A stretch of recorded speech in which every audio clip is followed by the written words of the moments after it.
बारामती लोकसभा मतदारसंघात उपमुख्यमंत्री अजित पवारांच्या पत्नी सुनेत्रा पवार बाजी मारणार. भाजप नेत्या चित्रा वाघ यांच्याकडून विश्वास व्यक्त. सुनेत्रा पवारांनी बारामती लोकसभा मतदारसंघात संपर्क वाढवला. गजानन महाराजांच्या प्रकट दिनानिमित्त अशोकनगर मंदिर परिसरात लावली हजेरी. महाप्रसादाचंही वाटप. त्यामुळे बारामती लोकसभेची उमेदवारी जवळपास निश्चित. बारामती मतदारसंघात सुप्रिया सुळेंच्या उमेदवारीचे बॅनर. मवियाचे उमेदवार जाहीर होण्याआधीच सुप्रिया सुळेंकडून बॅनरबाजी. लोकसभा निवडणूक लढवण्यास इच्छुक असलेल्या काँग्रेस उमेदवारांची उद्या मुंबईत बैठक. छाननी समिती उद्या सर्व इच्छुक उमेदवारांच्या मुलाखती घेणार. लोकसभा निवडणुकीच्या जाहीरनाम्यासाठी भाजपनं देशभरातील नागरिकांकडून मागवल्या सूचना. मुंबईत 15 मार्चपर्यंत 2 लाख सूचना गोळा करण्याचा भाजपचा निर्धार. गोंदिया भंडारा लोकसभेची जागा भाजपकडे येण्याची शक्यता. जागेसाठी भाजपचे विद्यमान खासदार सुनील भेंडे आणि परिणय फुके आग्रही. भंडारा गोंदियात पोवार तेली समाजाचा उमेदवार न दिल्यास दिलेल्या उमेदवाराला पाडू. तेली समाजानं मेळावा घेत काँग्रेस भाजपला दिला इशारा. राष्ट्रवादी काँग्रेसच्या दोन्ही पक्षांची आता बँक खात्यांसाठी रस्सीखेच. राष्ट्रवादी शरदचंद्र पवार पक्षाकडून व्यवहार होऊ नयेत यासाठी अजित पवारांच्या पक्षाचं बँकांना पत्र. शरद पवारांच्या सभेनंतर अजित पवारांची आज मंचरमध्ये प्रत्युत्तर सभा. शिरूर लोकसभेत राष्ट्रवादी काँग्रेसचा उमेदवार कोण याबद्दल भाष्य करण्याची शक्यता. आजपासून प्रकाश आंबेडकर महाराष्ट्रात ठिकठिकाणी सभा घेणार. भंडाऱ्यातील साकोल्यात प्रकाश आंबेडकरांची जाहीर सभा. मुख्यमंत्री शिंदे वाशिम दौऱ्यावर. शेतकरी प्रशिक्षण केंद्राचं मुख्यमंत्र्यांच्या हस्ते होणार उद्घाटन. मुख्यमंत्री एकनाथ शिंदे जळगाव जिल्ह्याच्या दौऱ्यावर. मुक्ताईनगर तालुक्यात मुख्यमंत्र्यांच्या जाहीर सभेचं आयोजन. एकनाथ खडसेंच्या बालेकिल्ल्यात मुख्यमंत्र्यांची जाहीर सभा. राजन साळवींसह कुटुंबियांची आज दुपारी एसीबी चौकशी. अंतरिम दिलासा देताना हायकोर्टाकडून चौकशीला सहकार्य करण्याचे निर्देश. उद्धव ठाकरे आज मावळ लोकसभा मतदारसंघात जनसंवाद दौरा करणार. मावळ लोकसभा मतदारसंघातील पनवेल, खोपोली आणि उरण या 3 ठिकाणी उद्धव ठाकरेंची सभा. आदित्य ठाकरेंचा आज ठाणे लोकसभा दौरा. नवी मुंबईमध्ये आदित्य ठाकरे 4 सभा घेणार. वरळीमध्ये ठाकरे गटाच्या कार्यकर्त्यांचा राहुल नार्वेकर, आशिष शेलार यांच्या उपस्थितीमध्ये भाजपात प्रवेश. पंतप्रधान नरेंद्र मोदी आजपासून 6 मार्चपर्यंत तेलंगणाच्या दौऱ्यावर. मोदींच्या हस्ते विविध विकास कामांचं लोकार्पण आणि उद्घाटन. नांदेड विमानतळावर अल्पविश्रांती दरम्यान अशोक चव्हाण पंतप्रधान मोदींची भेट घेणार. नरेंद्र मोदींना भेटून त्यांचे आभार मानणार असल्याची चव्हाणांची प्रतिक्रिया.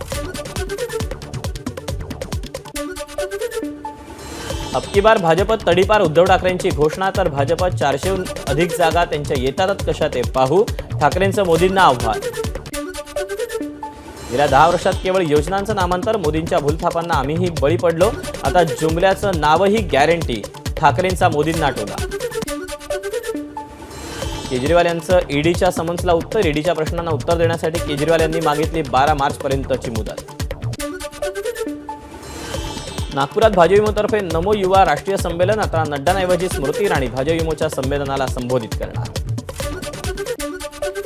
नागपुरातील भाजपच्या राष्ट्रीय नमो युवा संमेलनात नवदीप राणा आणि रवी राणा दाम्पत्य समर्थकांसह सहभागी होणार. राणांच्या भाजपच्या प्रवेशाची यामुळे चर्चा. नाशिकमध्ये समृद्धी महामार्गाच्या 3ऱ्या टप्प्याचं पालकमंत्री दादा भुसे यांच्या हस्ते लोकार्पण. मंत्री छगन भुजबळ आणि केंद्रीय मंत्री डॉक्टर भारती पवार देखील राहणार उपस्थित. पुण्यात उद्यापासून जड वाहनांना नो एंट्री. वाहतूक कोंडीतून समस्या सोडवण्यासाठी पोलिसांचा महत्त्वाचा निर्णय. पिंपरी चिंचवड, मुंबई, सातारा, सोलापूर या शहरातून पुण्यात येणाऱ्या जड वाहनांना 24 तास बंदी. मुख्यमंत्र्यांच्या हस्ते कल्याण तळोजा मेट्रो मार्गाचं भूमिपूजन. डोंबिवली मार्गे हा मेट्रो मार्ग जाणार. त्यामुळे कल्याण, डोंबिवली त्याचबरोबर आजूबाजूच्या 27 गावांना फायदा. 7 मार्चला कोकण रेल्वे मार्गावर 3 तासांचा मेगा ब्लॉक. देखभाल दुरुस्तीच्या कामासाठी मुर्डेश्वर ते सेनापुरा विभागादरम्यान दुपारी 12 ते 3 असा मेगा ब्लॉक. कुर्ला सीएसएमटी 5व्या मार्गिकेसाठी भूसंपादन. प्रवाशांची वाढती गर्दी आणि एक्सप्रेसमुळे लोकलच्या वेळापत्रकावर परिणाम होत असल्यानं 5वी 6वी मार्गिका सुरू करण्यासाठी हालचालींना वेग.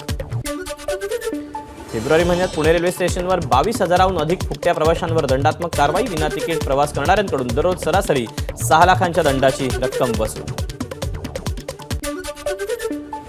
मुंबईतील तापमान घसरण्याचा अंदाज. येत्या 2 दिवसात तापमान 24 अंशांवरून 15 ते 16 अंश सेल्सिअसवर जाण्याची शक्यता. राज्यात पुन्हा अवकाळीचं संकट. विदर्भ मराठवाड्यात पावसाचा हवामानाचा अंदाज. रब्बी पिकांना फटका बसण्याची शक्यता. धुळे जिल्ह्याला अवकाळीचा तडाखा. अवकाळीमुळे शिरपूर तालुक्यातील 28 गावातील 844 शेतकऱ्यांचं नुकसान. नाशिकच्या जिल्हाधिकारी कार्यालयासमोर सुरू असलेल्या शेतकरी आंदोलनाचा आजचा 8वा दिवस. यादी झालेल्या 5 बैठका निष्फळ ठरल्यानं कुडकुडत जिल्हाधिकारी कार्यालयाबाहेर बसलेल्या शेतकऱ्यांनी आज अखेर निर्वाणीचा इशारा दिला.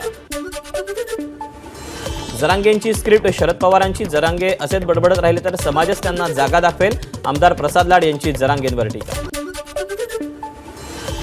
पक्षानं तिकीट नाकारल्यानं माजी केंद्रीय मंत्री डॉक्टर हर्षवर्धन यांची राजकारणातून निवृत्ती. राजकारणातून बाहेर पडून वैद्यकीय व्यवसायाकडे वळणार असल्याची माहिती. खासदार सुप्रिया सुळे. भाजप नेते हर्षवर्धन पाटील लग्न समारंभानिमित्त एकत्र. विवाह सोहळ्यात सुळे आणि पाटील यांच्यात चर्चा. आंबोलीत वनजमिनीच्या जागेत अनधिकृत बांधकाम झाल्याच्या मुद्द्यावरून ग्रामस्थांचं गेल्या 18 दिवसांपासून उपोषण. आंदोलक महिलांनी मंत्री दीपक केसरकरांना घेराव घातला. एबीपी माझा, उघडा डोळे बघा नीट.